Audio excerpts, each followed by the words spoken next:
Hey, what's going on? You're now tuned in to the PVD Horror Podcast. I'm Brandon, and today I'm joined by director, screenwriter Nicholas Tomnay to talk about his new film, What You Wish For, which is scheduled to be released in theaters, on digital, and on demand on May 31st. Nicholas, thanks for coming on the show.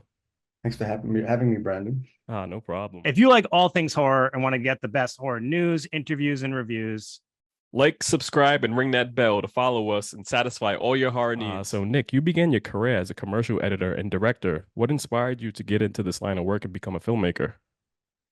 Well, I think I always probably wanted to be a filmmaker first. Mm. And I made used to make little videos with my friends after school, the skit and comedy videos and stuff, and just Yeah. keeping ourselves entertained. And then I ended up going to art school and I studied, sort of like I studied art, and I also studied like art movies, like kind of like sort of European stuff. And I kept, and then I just kept making these little films. And then I went, I had to get a job after art school, so I got became an assistant editor, assisting editing commercials, and that led to becoming an editor editing commercials. Um, but then I, I made a few short films, and so I always, been wanting to do this. And one of the great things about filmmaking is that you can be a filmmaker, and you can also make commercials and music videos and TV and anything. It's all very similar stuff, I think. Yeah, it's cool. So like you even touched on, you had made a few short films. Your first short film was The Host, which got a lot of attention, and you were able to expand that project into The Perfect Host. Can you let some of our up and coming filmmakers know the process? What was it like for that to happen?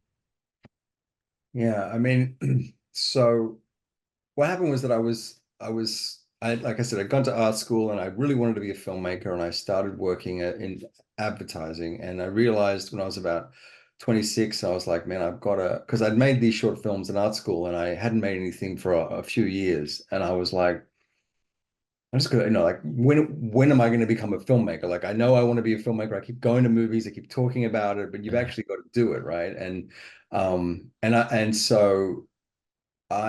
sort of started writing this thing, and it took a while, and I enlisted a friend of mine who was interested in the story, and so we kind of just would get together and write this script. Um, and it took a long time to write, because we didn't know what we were doing. It's when you're starting out anything, right? It just takes things that become second nature to you later. The more you do them, you just don't have them then. So, Yeah.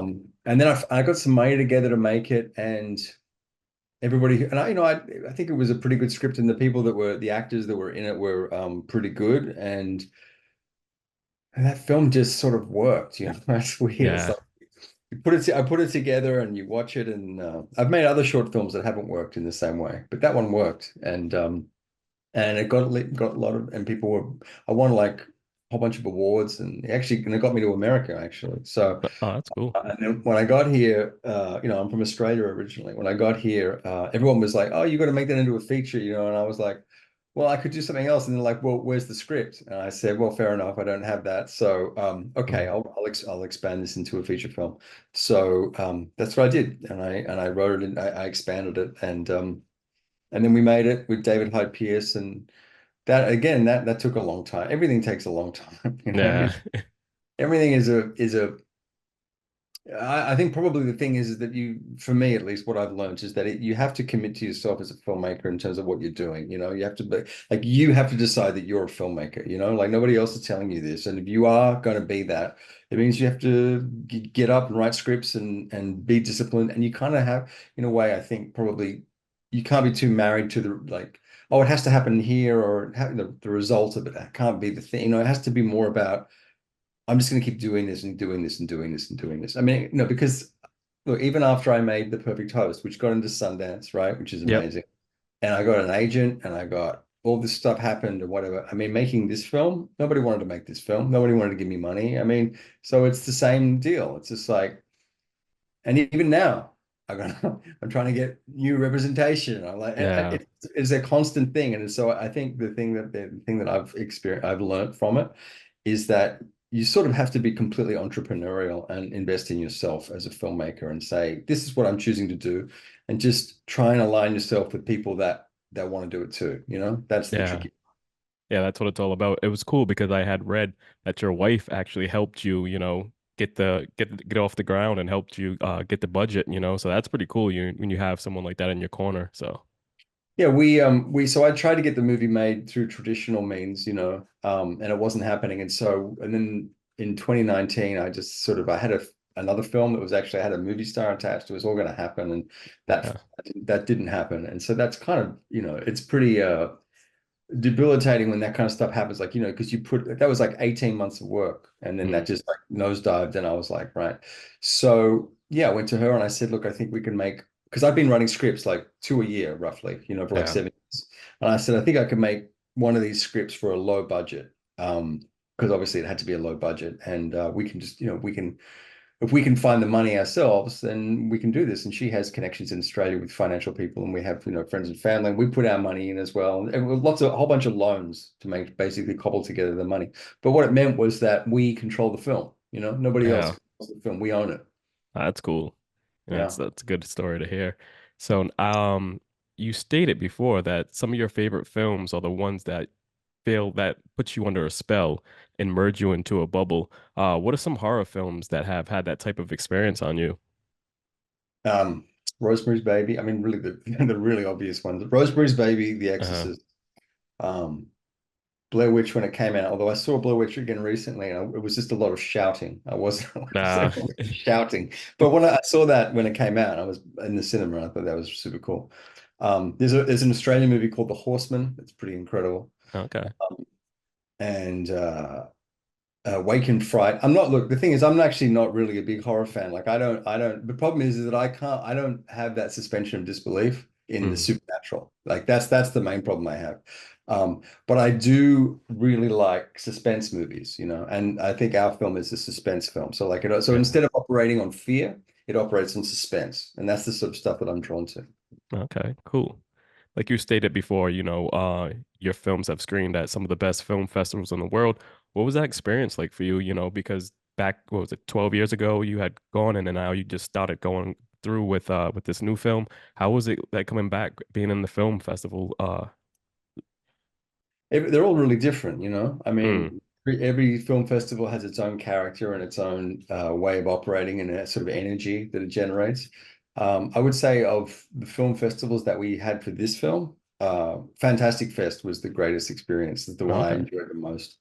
Fantastic Fest has a real interest, like a really engaged audience, and the people that run the festival are super cool. And there's just, I don't know, I'd never been to Austin before. I enjoyed that, and I just really enjoyed that feeling. I felt like I was part of a bigger thing, Yeah. Uh, I think that it's funny, like in some of the festivals, it's all very sort of there are some movies that are sort of anointed. Like when we went to Sundance, we were not one of the anointed films, that was Yeah. like this is the must-see film. It's not like it was a bad experience or anything. It's just that there is a whole bunch of hype around like a handful of movies, and then your movie plays as well. That's kind of Yeah. like the vibe of it. And so, but honestly, that festival, the best thing for me, honestly, I mean, I enjoyed screening the film, and we had some good screenings, particularly later. But I really enjoyed actually just being a goer. That's one of the Yeah. other great parts of going to a festival is you get to see a whole bunch of great movies. Yeah, that's a definitely a cool experience. I definitely want to go check out, some of the festivals, and so I know Tribeca's coming up soon, so that's definitely one I'm gonna have my eye on going to check out. So, for everybody listening right now, can you give a synopsis of the film? Let them know Yeah, what this is I mean, about. I try and keep it as vague as possible because I feel like it's best to go into this movie knowing as least amount as Yeah. possible. But it's about two chefs. One of them is a successful chef, and he cooks for rich people in this incredible villa when we meet him in Latin America. And our protagonist is an unsuccessful chef, and they went to culinary school together. And the unsuccessful chef, who's Nick Stoll's character, meets his old friend, and there's a lot of kind of like comparing their lives, and a little bit of envy going on, and Nick's character Ryan gets an opportunity to sort of step in for the successful chef's gig, catering this dinner. which he thinks is going to be simple and wonderful and all, and really basically he's got his own problems at home, so he thinks this is the answer to his problems, but it turns out that's the worst thing he could have ever done, so the film is a thriller and a morality tale, and it's also a black comedy. As it like at its heart, it's like a black comedy, and it has with these sort of like injections of horror elements throughout it. Yeah. From me checking out the film, you definitely hit the horror aspects on the head, you know. So like I definitely enjoyed this film. You had stated that you always felt that the genre film is the best Trojan horse to express ideas. Can you talk a little bit about that and how you incorporated that into this project? Yeah, I mean, no one likes a lesson, right? Nobody likes Mm, to be like told this is what to think and this is what to do. And so I think that genre films offer, we all understand the pattern paradigm of a genre film, whether it's sci-fi or horror, thrillers, romantic comedies, whatever it is. Like there are certain elements that are required to sort of satisfy the genre. Um, and so you can, I think, quite cleverly, you can put in other ideas underneath those things and have the tropes of the genre that we all understand kind of integrate those ideas in a way so you're sort of you're saying something, but you're not like lecturing people. And I think mm. that's probably what I meant when I said that. Okay, cool. So now the film's location was never mentioned in the story, but you shot it in Colombia. How did you end up choosing that location? And how did everything just fall together? In the script, it was always set in a sort of unnamed Latin American country because I like the idea that because ultimately the movie is, I think, a morality tale, and so by it being sort of unknown where it's happening, I feel like the morality tale plays stronger because it's a bit more abstract. It's like Yeah. this is an idea, this is happening somewhere. So then knowing it was Latin America, I was, from a pragmatic point of view, it was like, well, I need to and because we were producing the film, I wanted it to be as cost effective as possible and also but also have good crews and also be visually right. And so it came down to two choices, which was Puerto Rico and Colombia. And Colombia just won out, hands down. Oh, nice. Now, like I said, like the cast was perfect, for this project. What was it like working with everyone? And can you share some of the behind the scenes stories?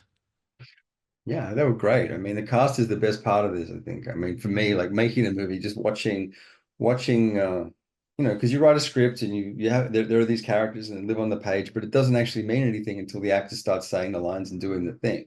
And so watching them do that was great. And I really enjoy working with actors and everybody, I think, in the cast was really talented and works, I think they do. I think they're all terrific and all really different.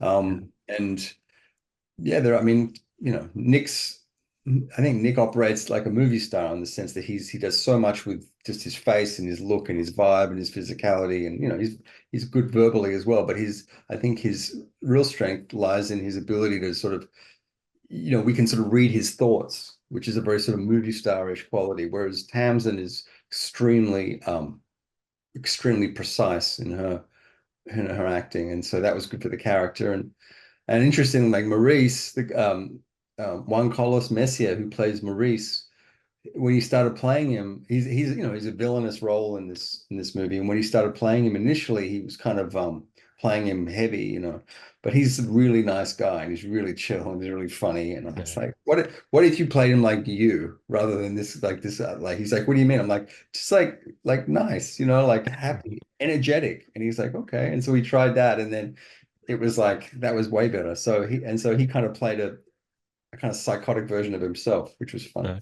That's cool, to kind of hear some stuff like that because, usually when, some directors go in, they just like, I just want it this way, they stick to the script of how it's set. But, for you to give, to kind of like to get to know him and like kind of feel his vibe and say, hey, just be you, you know what I mean? Be you, but just kind of like put your own twist on it. So that was cool. That's cool to hear. Well, Um, it's funny because it was actually written that way. Like the guy's like he's like a friendly sociopath, like that's yeah, that's the way he. And I actually cast him because he's so personable. But I think that he was used to playing. He's played like he's been in lots of prison dramas and stuff like this where he's like super hard, And I think so he yeah, was going along with that. And what was great was watching him um, realized that yeah, he could just actually be more positive and still do these despicable things, and that unlocks something for him. And I don't know, I think he's really great in the movie. Okay. I had read somewhere that, Nick had to share his room with an iguana. What was Yeah. that about? What Yeah, happened? well, so we had a house. The house that we were shooting at, it was in a sort of compound area, like in like 3 hours south of Bogota, like in the jungle in the mountains. Hmm. And we were able to secure a couple of like much more modest houses around the main location, which is where I stayed and Nick stayed and the actors and producers, everyone stayed. Um, but it was the jungle, you know what I mean? So we had iguanas, we had scorpions, and we had like full-on wildlife in there. And yeah, there was an iguana or a gecko. I think Nick said it was a gecko, and Okay. it was on his wall, and it wouldn't leave, and it kept moving, and it kept freaking him out because he'd like leave in the morning and it'd be up there, and then he'd come back, it wasn't there, and a couple of hours later it'd be over there. But he kind of got used to it. That's cool. Now, what are some things that you learned, working on this project? Um, well, I learned so much, you know. Mm, I mean, I've never produced a film before, like at this, you know, I produced a short, but never a feature. And so as a producer, I learned a hell of a lot. And as a director and writer too. I think you're always learning. Specifically, I'd say I just learned that part of the experience of making a film is not just the result, it's also the mechanics of make like the moment to moment of making it. And there was a lot of stress and pressure in this film. And um, I learned that I was reminded that, you know, you've got to also allow the environment to be as human as possible, you know, like there is that element to it. okay, cool. So I noticed that you made an Instagram post letting everyone know that there will be a Blu-ray release for physical media fans. Can you talk about that? Yeah, I'm really happy about that. I actually wrote to Magnolia and I said, "What's going on with this?" And they were like, "Yeah, we're not doing that because, you know, we just do streaming now and it doesn't make sense and whatever unless, you know, unless there's a real reason to." And then out of the blue, they were like, "Yeah, we're doing one." So, which is great. I think I'm a big fan of physical media. I got a whole bunch of, you know, Blu-rays and DVDs. And I think there's something about having that always there because sometimes, you know, you want to watch something, it's not streaming, you're in the mood for it, and there it is. And you know, so yeah, it's coming out in end of August. Okay, cool. Definitely. I want to pick a copy up because I'm a big physical media fan. You know, I noticed that in the news, Best Buy, one of our big chains, they got rid of all of the physical media.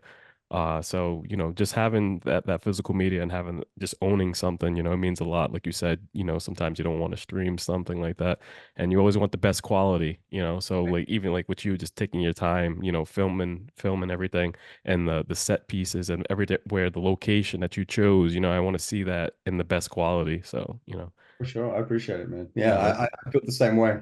Uh, Now, can you share some info on any upcoming projects and can you tell the listeners where they can find you on social media? Yeah, I mean, I've got a couple of things that are cooking right now. I can't talk too much about them because they're Mm, trying to get it all happening. But I definitely have some projects that I'm trying to push forward in a similar vein, you know, in the thriller vein. And I believe that I'm Nicholas Tomnay at both X and Instagram. okay, cool. So, Nicholas, thanks for coming on. And for everyone listening, make sure you check out What You Wish For, which is scheduled to be released in theaters, on digital, and on demand May 31st. You don't want to miss this. We'll be back.